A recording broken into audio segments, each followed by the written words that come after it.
নমস্কার সবাইকে, আমার চ্যানেলে আপনাদের সবাইকে জানাই স্বাগত। আজকে আপনাদের সামনে আমি আরও একটি নতুন ভিডিও নিয়ে চলে এসেছি। তো আগের দিন আমি দেখিয়েছিলাম ডাইসের সাহায্যে আপনারা কিভাবে সানফ্লাওয়ার বানাতে পারেন। তো যাদের কাছে ডাইস নেই তারা আজকে কিভাবে সানফ্লাওয়ার বানাবে সেটা আজ আপনাদেরকে আমি দেখাবো। দেখতেই পেলেন আমি ক্লেটাকে মিক্সড করে নিয়েছি। এরপর হাতের সাহায্যে ক্লের বলটাকে এরকম লম্বা করে নিলাম। সমান মাপের কতগুলি ছোট ছোট পিস করে নিলাম ক্লেটাকে। এরপর ওই ক্লের টুকরোগুলিকে আমি হাতের সাহায্যে রাউন্ড করে নিলাম।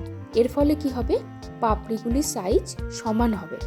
এরপর হাতে সামান্য পরিমাণে ট্যালকাম পাউডার নিয়েছি, থামের সাহায্যে প্রেস করে করে আমি পেটালসগুলো বানিয়ে নিচ্ছি। পেটালসগুলো বানাবেন তখন একটু ধৈর্য নিয়ে বানাবেন, তাতে জিনিসটা আরও পারফেকশন আসবে। এরপর এরকম একটি সুচের সাহায্যে বা সেফটি পিনের সাহায্যে পেটালসের ওপরে আমি কিছু লাইন এঁকে নিলাম। দেখতে জিনিসটা কিন্তু আরও ভালো হয়। দেখতেই পাচ্ছেন আমার পেটালসগুলো কিন্তু একদম রেডি হয়ে গেছে। এরপর আমি পেটালসগুলোকে একটু হালকা ড্রাই করে নিলাম। নেয়ার পরে সেগুলিকে অ্যাটাচ করার পালা। প্লেটের মতো একটি অংশ কেটে নিয়েছি আমি, তার উপরে আমি ক্লের পেটালসগুলো অ্যাড করব। আস্তে আস্তে একটার পর একটা আমি পেটালসগুলোকে সাজিয়ে নিচ্ছি।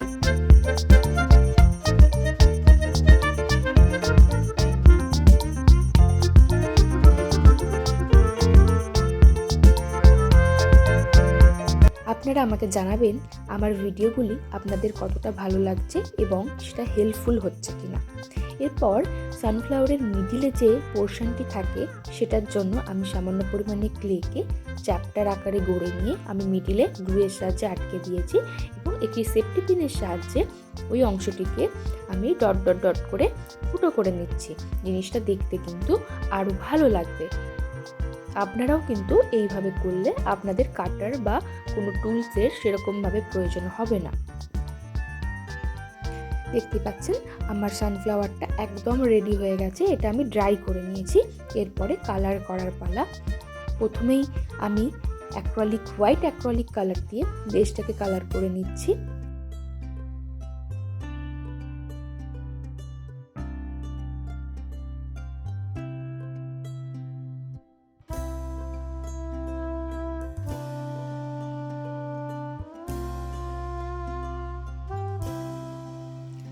লেমন ইয়েলো কালারের সাহায্যে আমি সানফ্লাওয়ারের পেটালসগুলোকে কালার করে নিচ্ছি।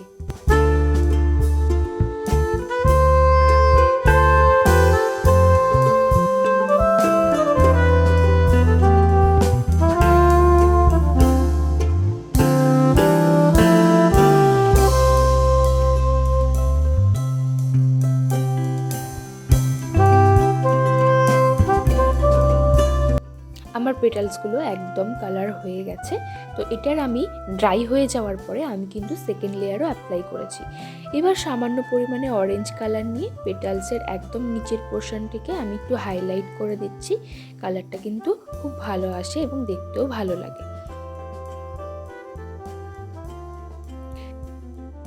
এরপর সামান্য পরিমাণে ব্ল্যাক এবং চকলেট কালার নিয়ে আমি সানফ্লাওয়ারের মিডলের পোর্শনটিকেও কালার করে নিয়েছি।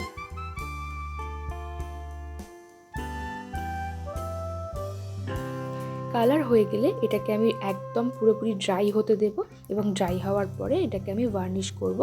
বরাবরের মতো এবারেও আমি ডেকরের ভার্নিশ দিয়েই আমি জিনিসটাকে ভার্নিশ করে নিলাম। আপনাদের কাছে যেরকম ভার্নিশ আছে, যে কোম্পানির ভার্নিশ আছে, আপনারা সেটাই ইউজ করতে পারেন। ভার্নিশ করার সময় মাথায় রাখবেন জিনিসটা যেন একদম ড্রাই হয়ে যায়, না হলে কিন্তু কালার উঠে যাওয়ার চান্স থাকে। দেখতেই পাচ্ছেন আমার সানফ্লাওয়ার কিন্তু একদম রেডি। এখানে কিন্তু আমি কোনো কাটার ইউজ করিনি, অনলি থামের সাহায্যে, হাতের সাহায্যে এটাই আমি কাজ করেছি। আমার ভিডিওগুলি আপনাদেরকে কেমন লাগছে অবশ্যই জানাবেন। ভিডিওটি পুরোপুরি দেখার জন্য আপনাদেরকে অসংখ্য ধন্যবাদ। ভালো থাকবেন, সুস্থ থাকবেন।